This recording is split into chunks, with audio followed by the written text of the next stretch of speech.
요한복음 3장 16절, 17절 말씀 우리 한 목소리로 하나님의 말씀 같이 받겠습니다. 하나님이 세상을 이처럼 사랑하사 독생자를 주셨으니 이는 그를 믿는 자마다 멸망하지 않고 영생을 얻게 하려 하심이라. 하나님이 그 아들을 세상에 보내신 것은 세상을 심판하려 하심이 아니요 그로 말미암아 세상이 구원을 받게 하려 하심이라. 아멘. 할렐루야. 우리 성탄절을 또 이렇게 함께 생각하며 우리 감사 예배로 하나님께 영광을 돌려드립니다. 여러분, 성탄절 하면은 성탄절의 주인공이 누구시죠? 그렇죠, 예수님이시죠. 그런데 요즘 성탄절의 주인은 예수님이 아니고 다른 분이 되어 있어서 다른 모든 일들 어떻게 보면 즐겁게 즐기는 날로 되어 있어서 좀 많이 안타깝긴 합니다. 그러나 성탄절, 성경적으로 본다면 예수님이 진짜 태어나신 날은 아니에요. 그러나 우리가 예수님이 이 땅에 오심을 우리가 기념하고 기억하고 또 하나님께 감사를 드리는 날이 바로 이 성탄절입니다. 성탄절의 주인공은 바로 예수님이시죠. 여러분은 예수님에 관해서 한번 이렇게 여러분 설명을 하라고 한다면 여러분 얼마만큼 자세하게 예수님에 관해서 말씀해 보실 수 있나요? 저와 여러분은 모두가 예수님을 믿고 있습니다. 그리고 예수님이 나의 구원자라고 우리는 고백을 하고 있고 또한 그분은 우리의 주가 되십니다. 그러면 여러분 예수님에 관해서 한번 얼마나 이렇게 자세하게 예수님에 관해서 설명하고 말할 수 있나요? 많은 경우에 예수님에 관해서 한번 설명해 보세요. 예수님에 관해서 당신이 믿고 있는 예수님에 대해서 말씀 좀 해주세요라고 말하면 대부분 이렇게 주저합니다. 내가 믿고 있지만 사실은 예수님에 관해서 많은 것을 이렇게 말하는 것은 쉽지 않은 경우가 많이 있습니다. 오늘 우리는 우리의 주인공 되시는 예수님에 관해서 조금 더 한번 하나님의 말씀을 살펴보므로 하나님의 은혜를 나누기를 원합니다. 여러분은 무엇을 위해 사십니까? 인생의 목적이 무엇인가요? 라고 이렇게 질문을 드리면 여러분 쉽게 말씀하실 수 있겠습니까? 무엇을 위해 사시죠? 여러분의 인생의 목적은 무엇이죠? 네, 많은 경우에는 이렇게 말할 수도 있습니다. 저는 성공하기 위해서 나의 인생은요, 성공하는 것입니다. 어떤 사람은 또 말합니다. 나는 돈을 많이 벌기 위해서 살아가요. 돈이 내 인생의 목적입니다. 내가 인생을 살아보니까 돈이 최고더라고요. 또 어떤 사람 말합니다. 인생은 그냥 즐기는 것입니다.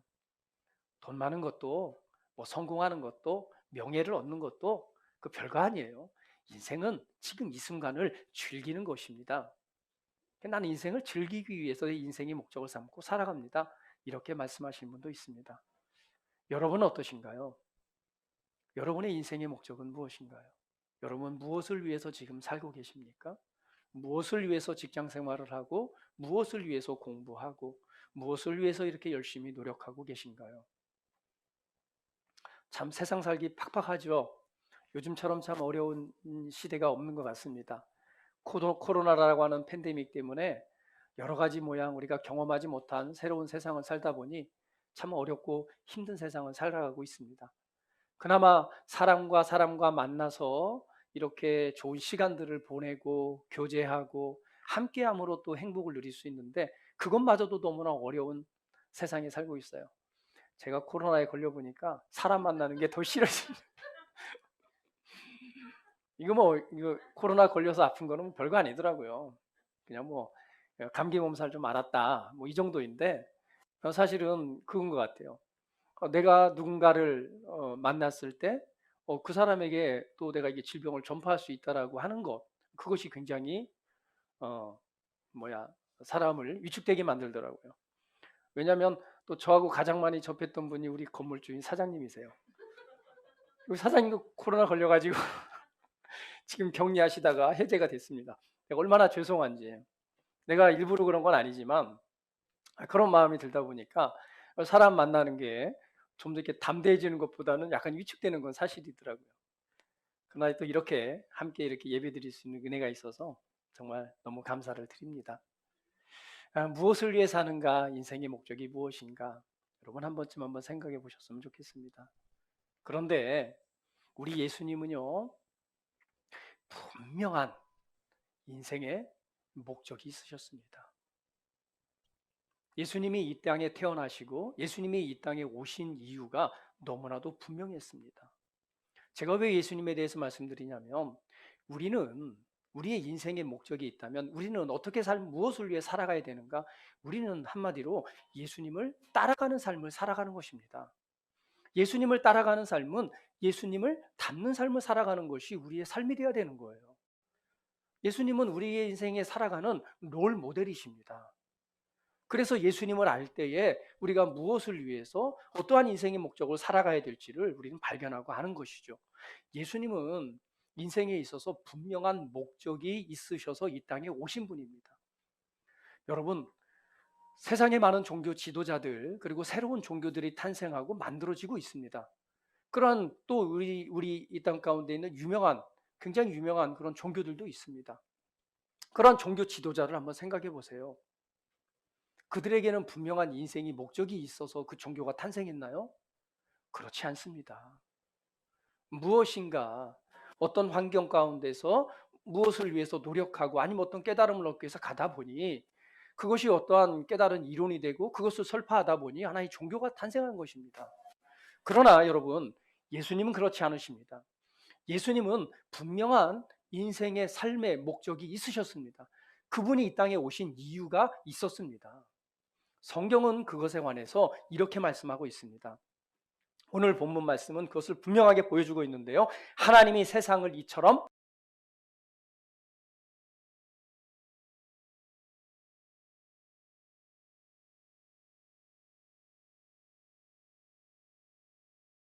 사랑하사.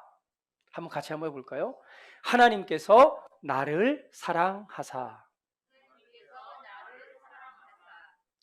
하나님께서는요, 세상을 사랑하셨고 하나님께서는 나를 사랑하셨습니다.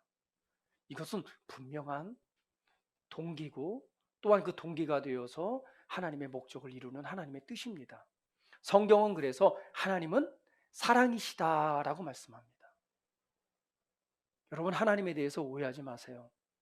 하나님은 심판하기를 즐겨하시고 그리고 심판과 저주를 즐겨하시는 분이 아니십니다. 하나님의 근본 속성의 가장 큰 속성은요, 그리고 근본이 되는 속성은 사랑이십니다. 그분 안에는요, 사랑으로 만들어졌고 그분의 이 속성은 사랑을 나타내시는 분이 하나님이세요. 그래서 하나님은요, 저주나 심판을 좋아하시는 것이 아닙니다. 성경에 보면 때로는 저주나 심판에 관련된 것들이 있습니다. 그런데 그 성경들을 자세히 들여다보면 하나님이 그것을 굉장히 즐겨하시고 그렇게 하시는 것이 아니에요. 아주 특별한 경우에, 특별히 예수 그리스도의 오심, 예수님이 이 땅에 오셔서 메시아로서 구원자로 오시는 그 구약 성경의 메시아를 훼손시키는 일에 관해서만 특별한 경우에 심판이 들어가지 심판하지 않으십니다. 하나님은 사랑이십니다. 그래서 하나님께서는 나를 사랑하신다라고 말씀하시는 거예요. 요한일서 4장 7절 말씀에 7절, 8절 말씀에 이렇게 말씀하고 있어요. 같이 한번 읽어볼게요. 사랑하는 자들아, 우리가 서로 사랑하자. 사랑은 하나님께 속한 것이니 사랑하는 자마다 하나님으로부터 나서 하나님을 알고 사랑하지 아니하는 자는 하나님을 알지 못하나니 이는 하나님은 사랑이십니다. 이는 하나님은 사랑이십니다. 우리가 하나님께로 났다면 우리는 어떠한 자라는 거예요? 사랑을 하는 자가 되는 거예요. 내가 하나님께로 나지 않은 것 같다라고 하면은요, 사랑하지 않는 삶을 살아가면 한번 생각해 봐야 돼요. 나는 하나님께로 난 자가 아닌가? 왜? 하나님으로부터 난 자는요, 사랑할 수밖에 없는 거예요. 그래서 하나님은 뭐다? 사랑이시다. 우리는 사랑으로부터 태어났기 때문에 하나님의 사랑이 우리 마음에 부음받은 거예요. 그래서 우리는 원수마저도 사랑할 수 있는 것입니다. 그래서 그리스도인들에게는요, 그 안에 사랑이 있는 거예요. 한번 해볼까요? 나에게는 하나님의 사랑이 있습니다. 그 사랑이 원수마저도 사랑하게 하는 거예요. 원수가 어딨나요? 그랬더니 내 남편이 원수예요. 이렇게 말씀하시는 분, 그 원수를 사랑해야 돼요. 사랑할 수 있습니다. 왜죠? 우리 안에 하나님의 사랑이 부음받았고 우리는 하나님께로부터 났기 때문에 그렇습니다. 그런데 하나님의 사랑은 무엇이냐? 하나님께서 우리를 사랑하신다고 그랬습니다. 하나님께서 나를 사랑하신다고 그랬습니다. 그런데 나를 사랑한 하나님의 사랑의 증거가 무엇이냐? 그것은 오늘 성경에서 말씀합니다. 하나님이 세상을 이처럼 사랑하사 독생자를 주셨으니. 최고의 사랑은 바로 하나님의 독생자를 주신 것입니다. 요한복음 1장 16절은 그걸 이렇게 표현합니다. 같이 한번 읽어볼게요. 본래 하나님을 본 사람이 없으되 하나님 품속에 있는 독생하신 하나님이 나타나셨느니라. 하나님의 품속에 있는 독생하신 하나님이 나타나셨느니라. 그러니까 하나님 속에 있는 독생자가 보이셨는데 그분은 곧 누구라는 거예요? 하나님이라는 거죠. 그분이 곧 예수님이고 예수님은 곧 하나님이시다라고 말씀하는 거예요. 요한일서 4장 9절 10절 말씀도 같이 한번 읽어볼게요. 같이 한번 읽어봅니다. 하나님의 사랑이 우리에게 이렇게 나타난 바 되었으니 하나님이 자기의 독생자를 세상에 보내심은 그로 말미암아 우리를 살리려 하심이라. 사랑은 여기 있으니 우리가 하나님을 사랑한 것이 아니요 하나님이 우리를 사랑하사 우리 죄를 속하기 위하여 화목제물로 그 아들을 보내셨습니다. 하나님의 사랑이 나타난 것은 하나님 자기의 독생자를 세상에 보내신 것이다 라고 말합니다. 그런데 그 독생자를 보내신 것은 바로 우리를 살리기 위해서, 우리가 먼저 하나님을 사랑한 것이 아니라 하나님이 먼저 우리를 사랑하시기 위해서, 바로 우리의 죄를 속하기 위해서 화목제물로 그 아들을 보내셨다라고 말씀합니다. 여러분, 왜 여기에 이 독생자라는 표현을 썼을까요? 하나님이 결혼을 하신 것도 아니고 하나님이 결혼해가지고 아들을 낳은 것도 아니에요. 그런데 여기에 독생자라는 표현으로서 우리에게 말씀해주고 있습니다. 그것은 우리가 하나님의 사랑에 대해서 조금 더 이해하고 알 수 있는 하나님의 표현이라고 생각합니다. 여러분, 여러분에게 독생자가 있다고 생각해 보세요. 외아들이죠. 얼마나 귀합니까? 어렵게 얻은 하나밖에 없는 아들이 있어요. 그런데 이 아들이 있는데 이 아들의 친구가 있어요. 근데 그 친구를 살리기 위해서 자기 아들을 대신 죽게 할 수 있는 사람이 있을까요? 내 사랑하는 아들을 누굴 살리기 위해서? 친구를 살리기 위해서 자기 아들을 죽게 할 수 있는 사람은 없습니다. 아마 사람 중에 그런 일을 하는 사람은 없을 거예요. 야, 내가 네 친구를 살리기 위해서, 아니면 내가 저 사람을 살리기 위해서 네가 좀 대신 죽어야 되겠다라고 자기 아들을 죽일 수 있는 사람은 없을 거예요. 오늘 하나님의 사랑이라고 하는 것은 감히 우리가 인간이 상상할 수 없는 그러한 사랑을 우리에게 보이신 것입니다. 그것은 바로 하나님이신 그분이 친히 독생자가 되어서 우리 인간의 몸을 입으신 거예요. 하나님은 창조주이십니다. 우리를 만드신 분이에요. 만물을 창조하신 창조주입니다. 창조주하고 우리를 따지자면 뭐 이거는 비교가 안 되겠죠. 그 창조주이신 그분이 누구의 형상을 입었느냐? 바로 죄인된 우리의 형상을 입고 인간의 몸으로 이 땅에 오신 것입니다. 이것이 그분의 낮아지심이죠. 그걸 보내신 하나님의 사랑의 표현입니다. 그런데 그것으로 끝난 것이 아니었죠.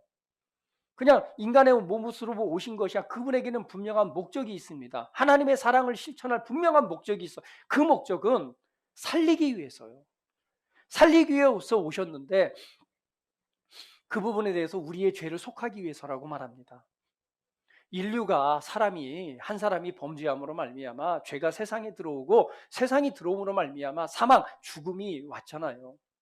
그러면 이 죄를 사망의 열매가 되는 사망의 동기가 되는 이 죄를 해결하기 위해서 예수님이 이 땅에 오신 거였습니다. 그런데 그 예수님은 무엇 하셨죠?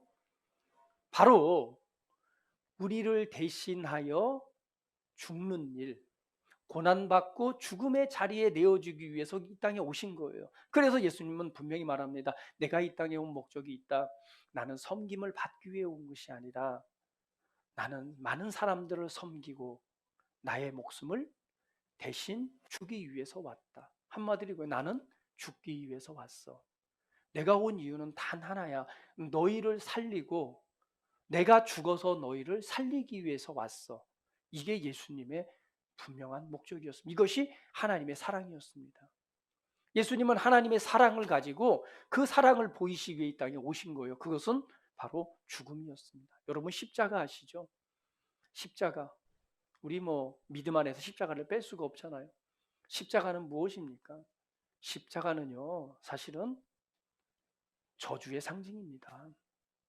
저주받은 자가 십자가에 달리는 거예요. 심판받은 자가 이 십자가에 달리는 거예요. 죄인들이 달리는 곳이 십자가의 형벌입니다. 십자가는요, 영광스러운 게 아니라 사실은 뭐예요?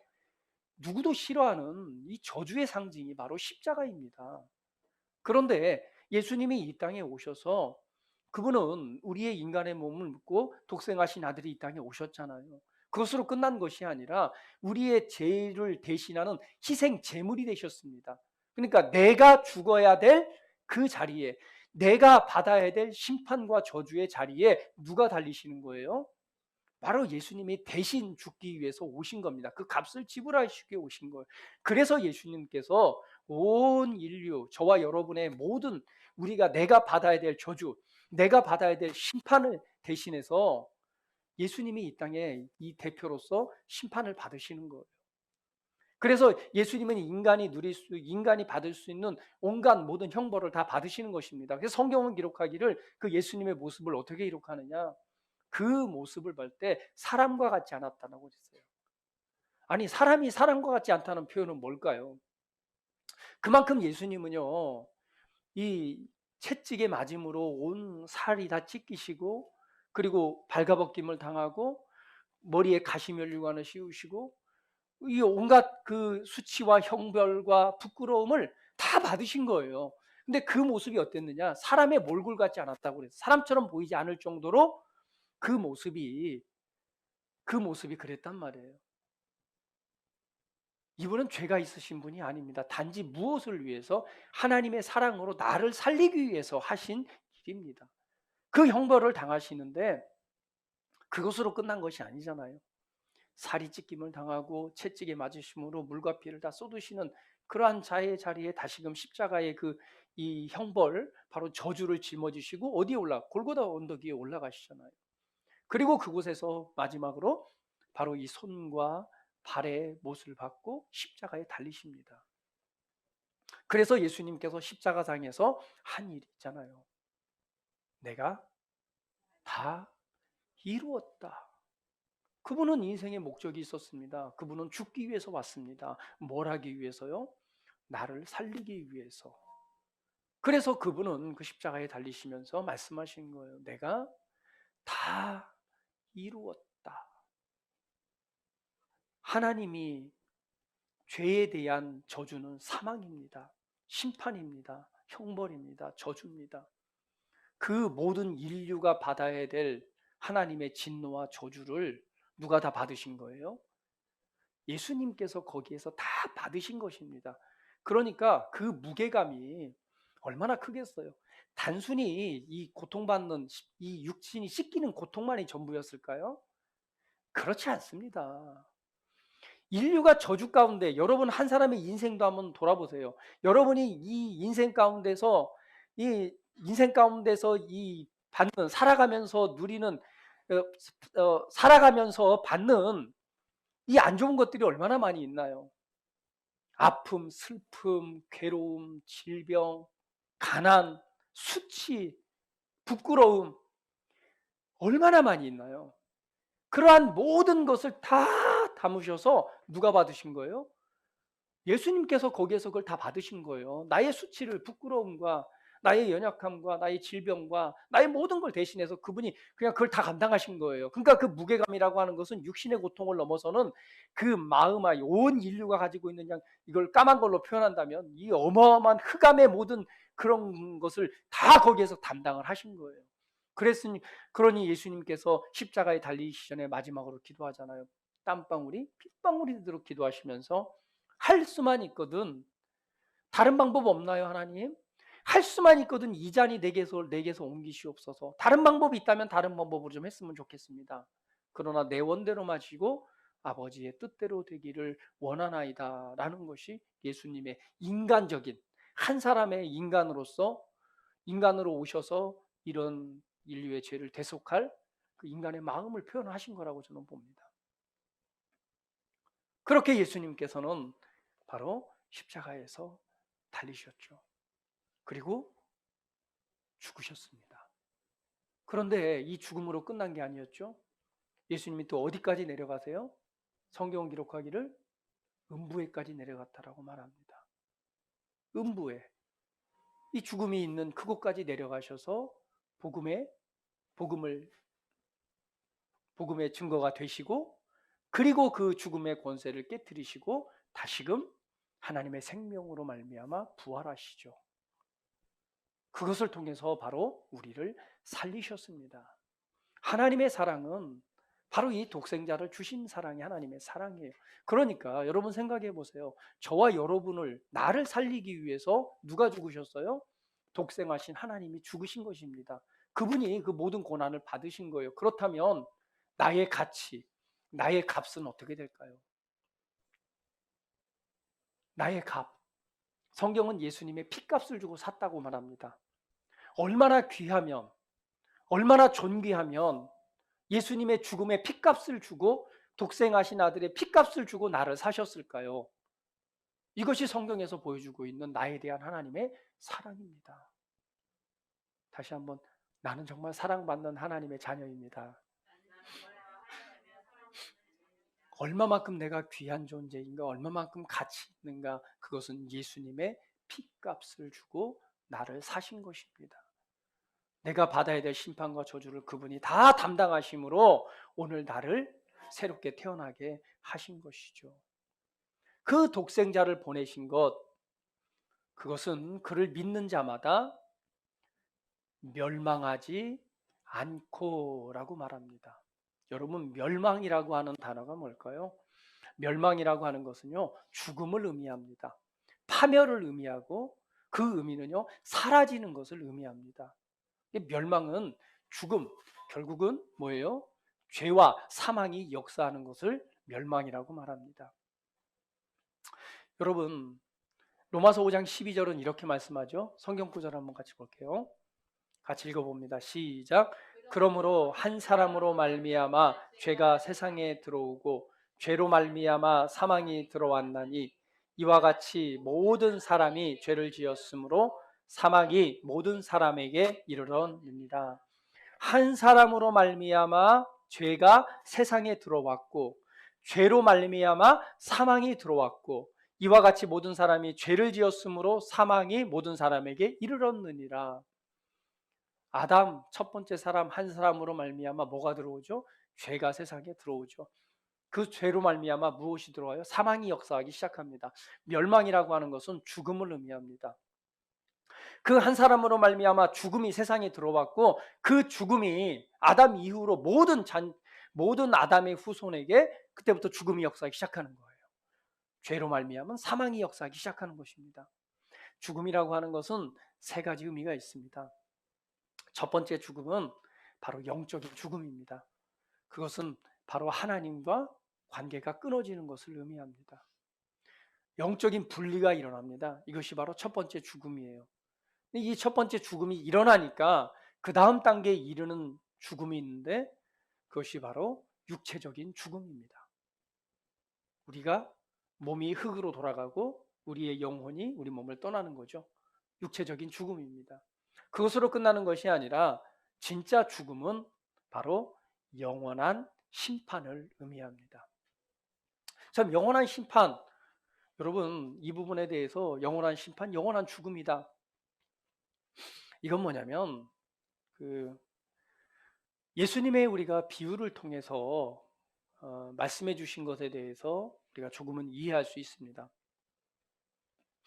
그건 뭐냐면은 영원한 죽음이라고 하는 것은요, 마지막 하나님께서 예수님의 이 땅에 다시 오시고 그리고 새하늘과 새 땅이 새롭게 창조되어질 그때까지, 그때에 이 존재하는 곳, 그것을 우리가 음부라고 말합니다. 성경에 보면 비유가 나오죠. 예수님께서 부자와 거지 나사로를 이렇게 비유로 말씀하십니다. 근데 이거는 비유라기보다는요, 사실은 실제 예수님께서 본 장면을 말씀하시는 거예요. 그러니까 천국은 이럴 것이다가 아니라, 지옥은 이럴 것이다가 아니라 실제 일어난 일을 예수님께서 보시고 지금 제자들에게 말씀을 해주시는 거죠. 이 땅에서 한 부자하고 그 부자 집 앞에는 거지라고 하는 나사로가 살고 있었습니다.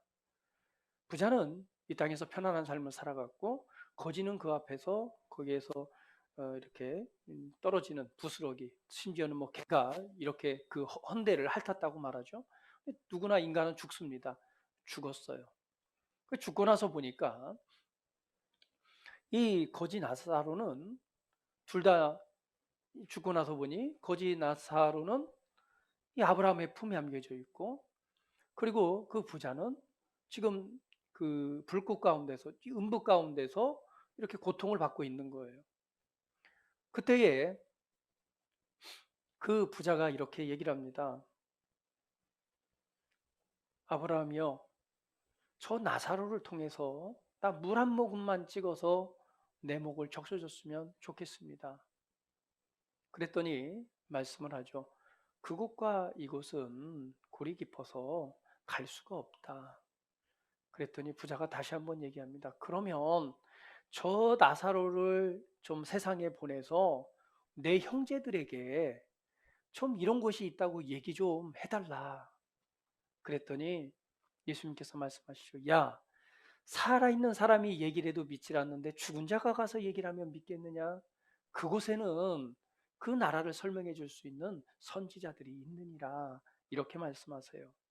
자, 여기에서 우리가 멸망이라고 하는 것은 바로 이 음부를 의미합니다. 성경에서는 이곳을 그 히브리어에서는 쉐올이라고 말합니다. 음부라고 말하죠. 죽은 자의 거처라고 말하는데, 신약에서는 여기를 하데스라고 말합니다. 음부라고 말하는데 죽은 자의 거처.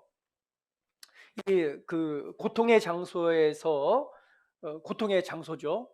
음부라고 하는 것은 고통의 장소인데, 여기에서 보면은 우리가 몇 가지 사실을 알 수가 있어요. 첫 번째는 이 부자를 통해서, 비유를 통해서 볼 때 분명한 건 이 세상의 기억을 갖고 있다 없다? 가지고 있다. 이 땅의 기억을 가지고 있으면서 거기에서 그대로 고통을 느끼고 있다 없다? 느끼고 있다. 이것이 바로 음부입니다. 그런데 이 음부라고 하는 곳은 이 성경의 오늘 본문 그 거지 나사로와 부자의 비유를 통해서 우리가 봐서 알 수 있듯이 불꽃 가운데서 괴로워하면서 목말라하면서 물 한 모금을 달라라고 말합니다. 그러니까 그 음부 안에서 지금 굉장한 불꽃 가운데서 고통을 당하고 있고, 그런데 죽지 않죠. 고통을 당하고 있고, 그래서 눈을 들어서 그 아브라함 품에 있는 나사로를 보고 기억하고 물 한 모금만 찍어서 나에게 달라고 하는 것을 보면 분명히 이 세상의 기억을 갖고 있고, 그러면서도 고통을 받고 있는 곳이 바로 음부다라고 하는 것을 알 수가 있습니다. 물론 여러분, 지옥에 관한 다녀온 수많은 간증들이 있어요. 그분들이 지옥에 다녀와서 지옥은 어떤 곳인가 설명하는 걸 보면, 아마 여러분 그 뭐죠? 신과 함께라는 영화, 뭐 그거 보면은 그 뭐 지옥의 모습을 굉장히 잘 표현해 놨잖아요. 아마 그거보다 더하면 더했지 덜하지는 않을 것입니다. 그것이 바로 이 음부입니다. 이것이 바로 뭐냐? 음부, 이게 죽음을 의미합니다. 그런데 이 죽음, 음부라고 하는 것은 그것으로 끝나는 것이 아니라 성경에는 바로 마지막 형벌의 장소인 게헨나를 보여주고 있습니다. 그걸 진짜 지옥이라고 말합니다. 그러니까 이건 거죠. 음부에 있다가 나중에 누가 오게 되냐면 예수님이 분명히 다시 오십니다. 예수님이 다시 오실 때 어떤 일이 일어나느냐? 부활의 역사가 일어납니다. 첫 번째 부활은 누구냐면 그리스도 안에서 잠자는 자들이 먼저 일어납니다. 그것을 우리 그리스도의 심판대라고 말하는 거예요. 그 그리스도 심판대 안에서 상급에 대한 부활의 몸을 가지고 상급에 대한 심판이 이루어지고요. 그 다음에 두 번째 부활이 뭐냐면 바로 믿지 않는 자들에 대한 부활인데 그때의 부활의 몸을 입고 부활과 함께 어떤 일이 일어나느냐? 그때에 바로 정죄의 심판이 이루어지는데 그때 옮겨지는 곳이 바로 게헨나 지옥입니다. 그리고 마지막 성경에는 달타로스라고 표현하는데요. 이거는 뭐냐면 사단과 사단을 따르는 그 악한 영들에 대한 마지막 강금이 그곳에서 이루어집니다. 그러면 영원한 심판이라고 하는 건 뭘까요? 영원한 죽음이라고 하는 건 뭘까요? 바로 이 지옥에 갇히는 것, 영원한 형벌 가운데 있는 것이 뭐냐? 바로 영원한 죽음입니다. 우리가 인류가 사람이 내가 태어나서 어디로 가게 돼 있는 거예요? 죄가 역사함으로 사망에 이르렀다는 얘기는 바로 영원한 심판의 자리에 있을 수밖에 없다는 거예요. 여러분 무엇이 인생에 있어 가장 중요합니까? 사람들이 얘기를 합니다. 인생 살아보니까 야 돈도 필요 없더라. 결국은 제일 중요한 게 건강이더라 이렇게 말해요. 왜? 아니, 돈은 많이 가지고 있는데 이 건강이 나빠지니까 쓰지도 못하죠. 놀지도 못하죠. 그냥 평생토록 종일토록 돈 벌었는데 나중에 쓰려고 보니까 뭐예요? 몸이 아프니까 쓰지도 못하고 그냥 이거 아무것도 소용없더라. 건강이 최고다. 뭐 이런 말을 합니다. 성경에도 그런 비유가 나오잖아요. 한 사람이 열심히 일했더니 소출이 많아져요. 야, 이거 어떻게 할까? 그래, 이거를 좀 창고를 지어서 쌓아놓자. 창고를 지어갖고 그냥 농사를 짓는 대로 막 쌓아놨어요. 너무 많이 꽉 차니까 야, 이제 됐다. 이제부터 내가 인생을 좀 즐기면서 살아야 되겠다. 했는데 그 밤에 그 영혼의 주인이 찾아와서 얘기하는 거죠. 자, 이제 이 밤에 네가 나와 함께 가자. 그러면 그동안 쌓아오는 이 재산들은 누구 것이 되겠느냐? 라고 말하면서 비유로 말씀을 합니다. 결국은 무엇을 의미합니까? 인생에 있어 가장 중요한 것은 생명이 가장 중요한 거예요. 우리가 이 생명을 가지고 이 땅에서 어떻게 의미 있고 가치 있게 살아가느냐. 그런데 우리가 이렇게 살아있는 목숨마저도 중요한데 진짜 영원한 생명은 얼마나 더 중요할까요? 심판은 영원한 죽음은요. 바로 이 지옥 형벌을 받는 곳이 이게 영원한 죽음입니다. 하나님께서 우리를 사랑하셔서 우리를 구원하시기 위해 독생자를 보내신 것은 바로 이 죄를 없이 함으로 말미암아 죄를 없애서 영원한 심판 가운데서 건져내시기 위해서 이 땅에 오신 거예요. 그래서 예수님께서 그 지옥의 형벌을 예수님께서 직접 다 받으시는 거예요. 그래서 그를 믿는 자마다 멸망하지 않고 영생을 얻게 하려 하심이라. 하나님, 예수님이 이 땅에 오신 것은 하나님 우리를 사랑하셔서 예수님을 보내신 것은 바로 우리를 살리기 위해서 우리를 이 땅에 예수님을 보내신 것입니다. 여러분 무엇이 가장 중요합니까? 내가 예수님을 믿고 내가 이 죄와 사망의 자리에서 건져내심을 받은 것만큼 중요한 것이 없겠죠. 구원받은 것. 그것을 성경은 구원이라고 말합니다. 오늘 하나님이 우리를 먼저 사랑한 것은 바로 나를 살리기 위해서 이 땅에 독생자를 보내신 것입니다. 예수님이 이 땅에 오신 것은 분명하게 말합니다. 나를 살리기 위해서. 내가 대신 죽고 너를 살리기 위해서 내가 왔다. 저와 여러분은 오늘 하나님의 사랑을 받은 자입니다. 저와 여러분은 멸망의 자리에 있는 것이 아니라 오늘 우리 주 예수 그리스도와 그분의 은혜를 믿음으로 말미암아 우리는 사망에서 생명으로 옮겨진 자입니다. 얼마나 큰 은혜입니까? 여러분, 진짜 가지 말아야 될 곳이 있다면 그것이 바로 지옥입니다. 사람들은 말합니다. 지옥이 어디 있어? 예수님이 말씀해 주셨어요. 봤냐? 부자가 있는 곳이 있고 나사로가 있는 곳을 봤느냐? 우리에게 분명하게 그 장소를 보여주고 또 수많은 사람들이 실제로 천국과 지옥을 보고 와서 간증도 하죠. 뭐 여러분도 보고 싶으시면 한번 보여달라고 기도 한번 해보시던지. 정말 저희가 어렸을 때 그 우리 중학교 때인가요? 그 정말 그 학생이 천국과 지옥을 보고 싶어가지고 기도를 해가지고 정말 갔다 와서 간증을 한 적이 있어요. 실제로 하나님이 보여주시기도 하더라고요. 가고 싶어서 본 사람도 있고 하나님이 은혜가 있어서 보고 온 사람도 있는데 중요한 건 그것입니다. 반드시 하나님의 임재가 있는 천국과 지옥은 반드시 있습니다.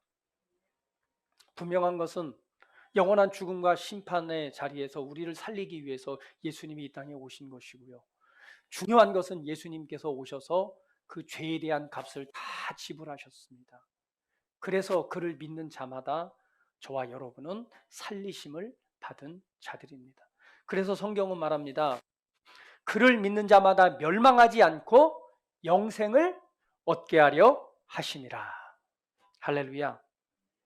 사람은요, 첫 번째 탄생, 첫 번째 태어남으로 육신의 생명을 얻습니다. 그런데 성경은 우리에게 말합니다. 야, 첫 번째 탄생이 중요한 게 아니라 너희는 다시 태어나야 돼.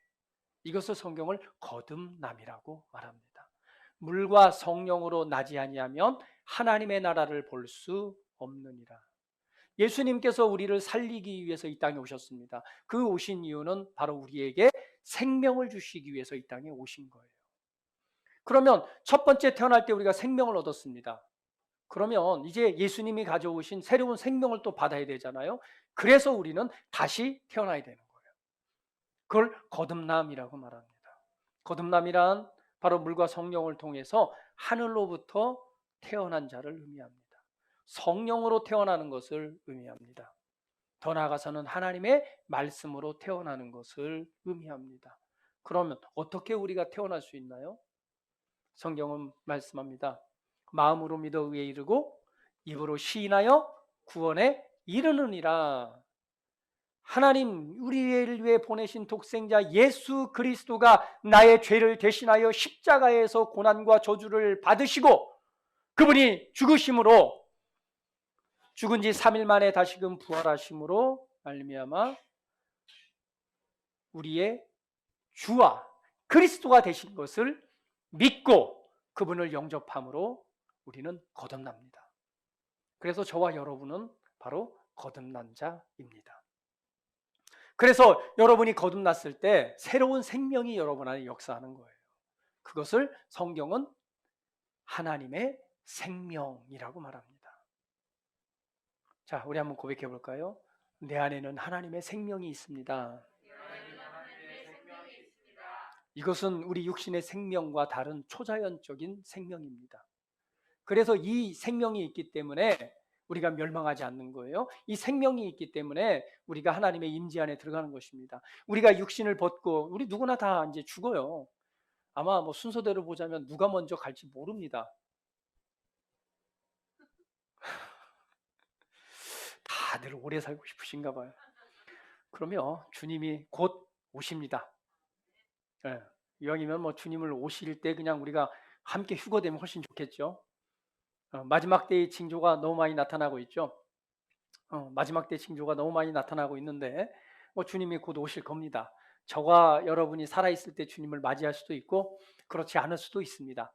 그러나 이 세대를 본다면은요, 주님이 정말 빨리 오실 수도 있을 것 같아요. 주님의 오심을 여러분을 딱 알기 위해서는 시대별로 본다면은요, 한 가지 팁을 드릴게요. 첫 번째는요, 성경에 보니까 인류의 3분의 2가 죽는 역사가 있대요. 그러면 1차 세계대전을 통해서 상당히 많은 인원이 죽었죠. 2차 세계대전을 통해서도 굉장히 많은 인구가 죽었습니다. 근데 인류의 3분의 2가 죽을 정도면은 아마 대단한 전쟁이 일어나지 않을까. 질병이 됐건 전쟁이 됐건 여하튼 그런 일들이 일어납니다. 그리고 예루살렘 그 유대에 평화가 선포되고 그곳에서 제3성전이 모스크 옆에 제3성전이 건축되고 그리고 거기에서 적그리스도가 출현을 하면 이제 주님이 오신다라고 생각하시면 돼요. 그러한 일들이 뭐 시대를 본다면 너무나 급변하게 일어나는 것 같아서 여튼 그렇습니다. 중요한 것은 그렇습니다. 우리 안에 생명이 있다는 것은 주님의 임재 안에 들어간다는 것이고요. 우리 안에 생명이 있다는 것은 나중에 예수님이 다시 오실 때 저와 여러분이 부활의 몸을 입는 것을 의미하고 그리고 하나님이 예비하신 바로 그 새하늘과 새 땅이라고 하는 새로운 하나님의 임재 안에 살아가는 삶을 의미합니다. 이것이 바로 저와 여러분 안에 주어진 영생입니다. 그래서 성경은 분명히 말씀합니다. 멸망하지 않고 영생을 얻게 하려 하심이라. 예수님께서는 하늘에서 내려온 살아있는 떡이고 또 이 떡을 먹으면 영생을 얻는다라고 말합니다. 성경 볼게요. 요한복음 6장 51절 말씀에 예수님은 이렇게 말씀하셨습니다. 같이 한번 읽어볼게요. 시작. 나는 하늘에서 내려온 살아있는 떡이니 사람이 이 떡을 먹으면 영생하리라. 내가 줄 떡 곧 세상의 생명을 위한 내 살이니라 하시니라. 예수님의 살을 먹고 피를 마시는 자는 영생을 갖게 되는 거죠. 요한복음 6장 54절 또 읽어봅니다. 시작. 내 살을 먹고 내 피를 마시는 자는 영생을 가졌고 마지막 날에 내가 그를 다시 살리리라. 요한복음 6장 47절 같이 읽어봅니다. 시작. 진실로 진실로 너희에게 이르노니 믿는 자는 영생을 가졌나니. 예수님께서는 우리에게 생명을 주시게 오셨고 생명의 떡이 친히 되셨습니다. 그분의 살과 피를 뜯어주잖아요. 제자들과 함께 마지막 십자가에 달리기 전에 빵을 찢어서 이게 너희를 위하는 나의 몸이다. 바로 생명의 떡이다라고 말하고 잔에다가 이 포도주를 따라서 제자들에게 나눠주면서 이것은 내가 너희 죄를 용서하기 위해서 흘리는 나의 피, 곧 언약의 피다라고 하면서 떡과 피를 나눠줍니다. 결국 우리가 예수님을 믿는다라고 하는 것, 그분의 십자가의 사건을 우리가 믿고 받아들이는 것이 그분의 살과 그분의 생명의 떡과 그분의 피를 마시는 거예요. 그것을 통해서 우리는 죄 용서함을 받고 그것을 통해서 우리는 새로운 탄생, 바로 새로운 피조물로서 두 번째 탄생인 거듭나게 되는 것입니다. 그 거듭남의 확증이 바로 세례를 받는 거예요. 내가 그리스도와 함께 죽고 다시 살리심을 받았다라고 하는 사인, 서명 있잖아요. 서명이 바로 세례입니다. 그래서 물속에 들어갔다 나오면서 죽었다가 살아나는 것, 이것이 바로 세례, 사인입니다. 그래서 누구나 그리스도인은 반드시 세례를 받아야 돼요. 할렐루야. 예, 물속에 진짜 담궜다 나오던 이 약식으로 세례를 받던 우린 세례를 받아야 됩니다. 이것이 거듭남의 확증 표현입니다. 밖으로 드러난 표현입니다. 그래서 그리함으로 말미암아 저와 여러분은 거듭난 자, 새 생명을 얻은 자가 되는 거예요. 오늘 예수님께서 이 땅에 오신 것은 분명히 말합니다. 하나님이 그 아들을 세상에 보내신 것은 세상을 심판하려 하심이 아니요 그로 말미암아 세상이 구원을 받게 하려 하심이라. 하나님의 사랑은 우리 모든 사람이 구원에 이르기를 원하십니다. 그것을 위해서 예수님이 이 땅에 오셨고 예수님은 그 일을 하셨고 저와 여러분은 그 예수님을 믿음으로 말미암아 오늘 하나님의 생명이 여러분 안에 저와 여러분 안에 역사하고 있습니다. 그렇다면 이제 우리가 살아가는 삶은 예수님을 따라가는 삶이 되어야 됩니다. 예수님을 본받는 삶이 되어야 됩니다.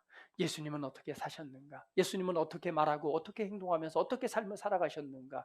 그것이 바로 우리 인생의 목적이요 우리가 살아가야 될 삶의 의미와 가치가 되는 것입니다. 여러분 이 땅에서 좀 더 예수님을 닮아가는 삶을 살아가기로 선택하시고 그런 삶을 살아가십시오. 그러한 삶이 열매 맺는 삶이 될 것이고 여러분 마지막 주님을 만날 때에 상 받는 자의 자리에 서게 될 것입니다. 오늘 우리의 모든 주인공 되신 우리 하나님 아버지와 그 아들 독생자를 보내신 그 예수님의 사랑을 우리 기억하면서 이 성탄의 의미를 다시 한번 되새겨보고 우리 하나님께 감사로 영광 돌려드리는 시간 갖겠습니다. 우리 다 같이 기도드릴 때에 하나님 그렇습니다. 주님 감사합니다. 하나님께서 얼마나 나를 사랑하셔서 이 위대한 일을 행하셨는지요. 주님 고맙습니다. 감사합니다. 그리고 내가 나에게 새 생명 주셔서 새로운 삶 살아가게 하셨사오니 이 생명에 합당한 삶을 살아가는 주님을 닮아가는 제가 되길 원합니다라고 우리 고백하면서 함께 기도하는 시간 같습니다. 다 같이 기도합니다. 할렐루야. 아버지 감사합니다. 아버지께서 얼마나 놀라운 사랑과 은혜를 오늘 우리에게 베푸셨는지요. 하나님은 사랑이십니다. 하나님은 사랑이십니다. 나를 사랑하시기 때문에 나를 구원하시기 위해서 독생자 아들 예수님을 이 땅에 보내셨고, 오늘 그 예수님의 희생과 예수님의 헌신을 통해서 그 살과 피를 통해 나의 모든 죄를 씻으시고 오늘 하나님의 새로운 생명 얻게 하셔서 새로운 인생, 새로운 삶 살아가게 하시니 감사합니다. 내가 하나님의 사랑을 받았듯이 나의 가족들이, 나의 자녀들이, 그리고 내 주변에 있는 많은 이들이 이 하나님의 사랑을 받고 사랑을 알고 그 은혜 안에 새로운 삶을 살아가기를 원합니다. 사랑하는 아버지, 내가 주님을 따라 주님을 닮는 삶을 살아가기를 원합니다. 사랑하는 아버지, 오늘 나로 부음에 그리고 그리스도의 향기가 되게 하셨사오니, 이 생명의 향기가 되게 하셨사오니, 내가 만나는 사람에게 이 기쁜 소식의 향기를 나타낼 때에 그 영혼이 구원을 얻고 오늘 하나님의 나라가 세워지는 은혜가 있기를 원합니다. 사랑하는 아버지, 우리 사랑하는 성도들, 하나님의 생명 주셨사오니 이 생명 안에서 하나님의 영으로 더 많이 임하시고 충만함과 그 영광을 나타내셔서 정말 인생을 살아가는 목적과 의미와 가치를 다시금 붙들게 하시고 우리 주님을 따르는 아름다운 삶으로 열매 맺는 삶 되게 하여 주시고, 세상 가운데 살아가는 수많은 도전들이 있지만 오늘 그리스도의 생명과 주님의 성령의 능력으로 말미암아 이기고 승리하는 삶 살아가게 하시옵소서. 하나님, 우리 가운데 말씀해 주셔서 감사합니다. 우리 가운데 역사해 주셔서 힘 주셔서 감사합니다. 우리의 삶을 인도해 주셔서 감사합니다. 이 시간 기뻐하기로 선택합니다. 이 시간 기뻐하기로 선택합니다. 주님으로 인해 기뻐하고 주님으로 인해 감사하고 주님으로 인해 오늘 행복해하는 우리 모두가 되기를 원합니다. 사랑하는 아버지, 이 시간 마음껏 임재하셔서 성령으로 말미암아 하나님의 큰 영광 나타내시옵소서. 주님을 찬양합니다. 경배합니다. 아버지 영광 받으시옵소서. 존귀하신 예수 그리스도의 이름으로 기도합니다. 아멘.